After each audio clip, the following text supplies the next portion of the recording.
বিসমিল্লাহির রহমানির রহিম।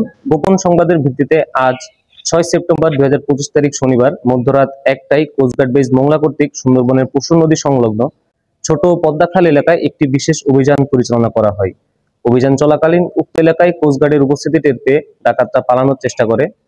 পরবর্তীতে কোস্টগার্ডের আভিযানিক দল ধাওয়া করে একটি 1 নলা বন্দুক, 4 রাউন্ড তাজা কার্তুজ এবং 4 রাউন্ড ফাঁকা কার্তুজ সহ সুন্দরবনের কুখ্যাত ডাকাত ছোট সুমন বাহিনীর 4 সহযোগীদের আটক করতে সক্ষম হয়।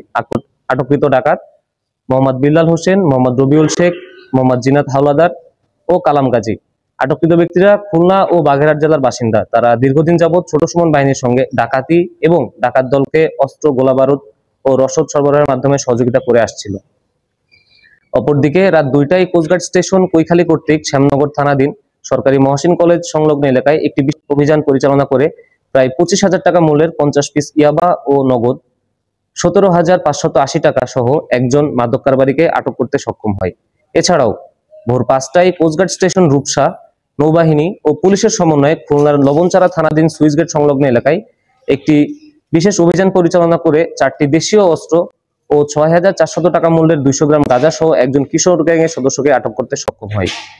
জব্দকৃত আলামত ও আটককৃত ব্যক্তিদের বিরুদ্ধে পরবর্তী আইনানুগ ব্যবস্থা গ্রহণের কার্যক্রম প্রক্রিয়াধীন রয়েছে।